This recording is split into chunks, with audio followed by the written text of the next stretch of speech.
Hello बच्चों, कैसे हो आप सब। आई होप कि सब अच्छे होंगे और सबकी नवोदय की तैयारी भी बहुत अच्छी चल रही होगी। बच्चों, हमने पीछे के वीडियो में 4 अनुच्छेद पढ़े थे, यानी 2 वीडियो हमने पढ़ लिए हैं जिसमें हमने 4 अनुच्छेद पढ़ लिए हैं हिंदी से संबंधित।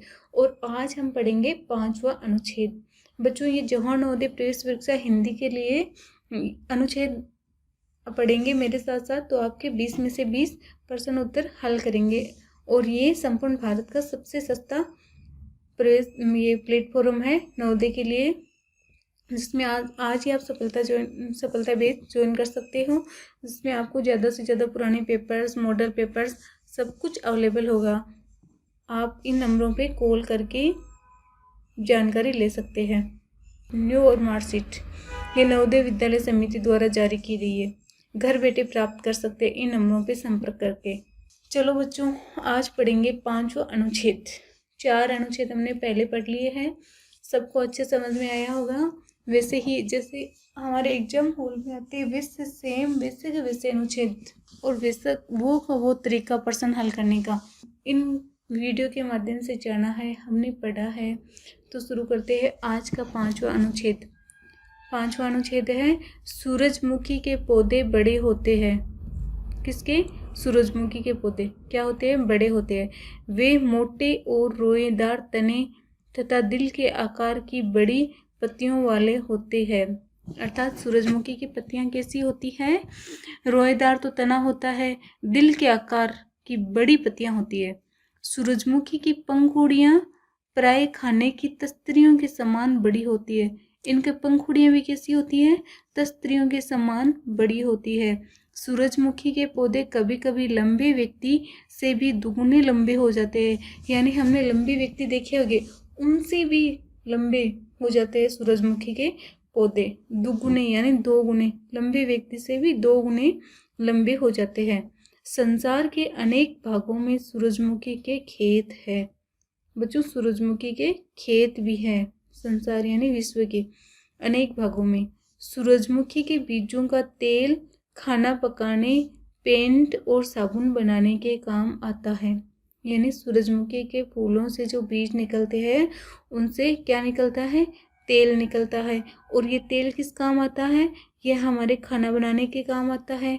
पेंट यानी कलर होता है वो बनाने में, और साबुन जिनका यूज हम नहाने, कपड़े धोने में करते, उनको बनाने में किया जाता है। अनेक लोग सूरजमुखी के बीजों को बड़े आनंद से खाते हैं, यानी कुछ लोग सूरजमुखी के बीजों को खाते भी है। तो ये था बच्चों सूरजमुखी से संबंधित अनुच्छेद। बहुत ही सीधा सा सरल सा अनुच्छेद था और हमने ध्यान से इसको पढ़ा है। आई होप कि आपको भी अच्छे से समझ में आया होगा। अब हम इससे पढ़ेंगे प्रश्न उत्तर।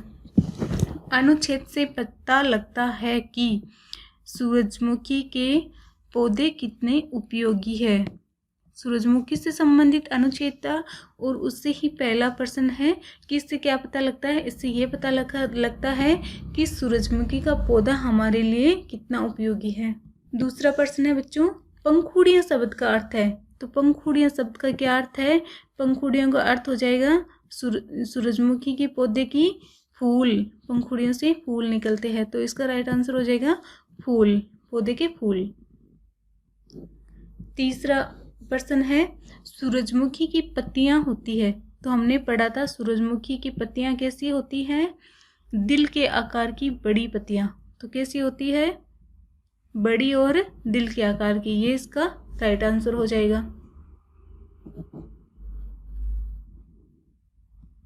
अगला प्रश्न है सूरजमुखी के बीजों से क्या नहीं बनता। तो क्या नहीं बनता? तो तेल बनता है, पेंट और साबुन ये सब बनते हैं, इत्र नहीं बनता। ये हमने पढ़ा था लास्ट में। तो इसका राइट आंसर हो जाएगा इत्र। इसी अनुच्छेद से हमारा ये अंतिम प्रश्न है, किस वाक्य से हमें पता चलता है कि मनुष्य अपने उपयोग के लिए सूरजमुखी उगाता है। तो किससे पता चलता है? तो इससे पता चलता है अनेक लोगों को सूरजमुखी के बीज खाना अच्छा लगता है। यह हमने अनुच्छेद के लास्ट में पढ़ा था। और इस बात से हमें यह भी पता लगता है कि मनुष्य है वो सूरजमुखी को बहुत पसंद करता है। इस बात से पता लगता है क्योंकि वो बीज को खाता है। तो ये था बच्चों सूरजमुखी से संबंधित हमारा 5वां अनुच्छेद। आई होप कि सबको अच्छे से समझ में आया होगा। बच्चों आप चैनल पे नए हो तो चैनल को सब्सक्राइब कर लीजिए और ज़्यादा से ज़्यादा अपने मित्रों के साथ शेयर कीजिए। चलो बच्चों आगे पढ़ेंगे छठा अनुच्छेद। हमारा छठा अनुच्छेद है 1831 से 32 कोल विद्रोह है, जिसे ब्रिटिश शासन के विरुद्ध आदिवासियों का प्रथम आंदोलन भी कहा जाता है। कोल विद्रोह का क्या कहा जाता है? आदिवासियों का प्रथम आंदोलन। के नायक आदिवासी उराव बुद्धू भगत थे। इस आंदोलन के नायक कौन थे? नायक का मतलब हीरो। कौन थे? उराव बुद्धू भगत, जो रांची जिले के कहाँ के निवासी थे? रांची जिले के चान्हो थाना के सिलागाई गांव के निवासी थे। कौन? ये उराव बुद्धू कहाँ के निवासी थे? रांची तो जिला था, चान्हो थाना के पास सिलागाई गांव के निवासी थे। कहा जाता है कि बुद्धू भगत देवीय शक्ति रूप में प्राप्त एक कुल्हाड़ी अपने साथ रखते थे। कौन? ये बुद्धू भक्त क्या रखते थे? देवीय शक्ति यानी भगवान के द्वारा, भगवान से प्राप्त उनको कोई कुल्हाड़ी प्राप्त थी जो अपने साथ रखते थे। उनकी सुरक्षा के लिए हर आदमी तत्पर रहता था। किनकी सुरक्षा के लिए? बुद्धू भगत के लिए। कौन? आदमी यानी प्रत्येक आदमी तत्पर यानी तैयार रहता था, सुरक्षा यानी उनकी रक्षा के लिए। जनता को उनमें अटूट विश्वास था। ब्रिटिश शासन ने बुद्धू भगत को जिंदा या मुर्दा पकड़ने के लिए 1000 रुपये के पुरस्कार की घोषणा कर दी। किसने? ब्रिटिश सरकार ने। क्या? 1000 रुपये का पुरस्कार रख दिया, यानी ये कहला दिया कि बुद्धू भगत को या तो जिंदा या मुर्दा अगर पकड़ोगे तो उन्हें 1000 रुपये का पुरस्कार दिया जाएगा। लेकिन कोई भी इस पुरस्कार को प्राप्त करने का लालची नहीं था, अर्थात उन्हें पकड़ने का साहस किसी में भी नहीं हुआ। बुद्धू भगत को पकड़ने की जिम्मेदारी कैप्टन इम्पो को सौंपी गई। किसे सौंपी गई? कैप्टन इम्पो को। क्या? बुद्धू भगत को पकड़ने की जिम्मेदारी। तो ये था बच्चों आज का अनुच्छेद। अब पढ़ेंगे इससे संबंधित प्रश्न उत्तर। आदिवासियों का प्रथम आंदोलन किस विद्रोह से जाना जाता है? तो किस विद्रोह से जाना जाता है?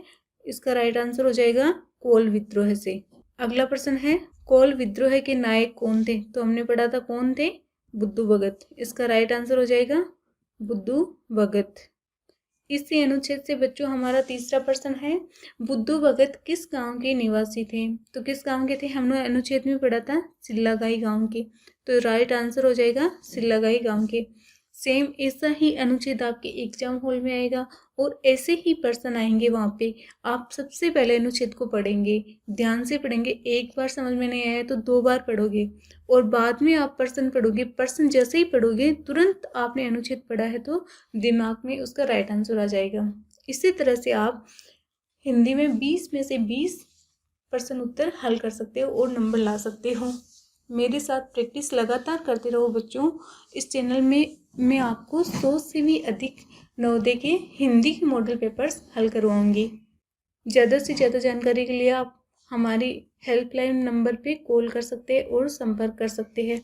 अगला इसी अनुच्छेद से अगला प्रश्न है बुद्धू भगत को पकड़ने के लिए कितने रुपए का पुरस्कार रखा गया? तो इसका राइट आंसर हो जाएगा 1000 रुपये का पुरस्कार रखा गया। किसने? ब्रिटिश सरकार ने। ये हमने पढ़ा था अनुच्छेद में।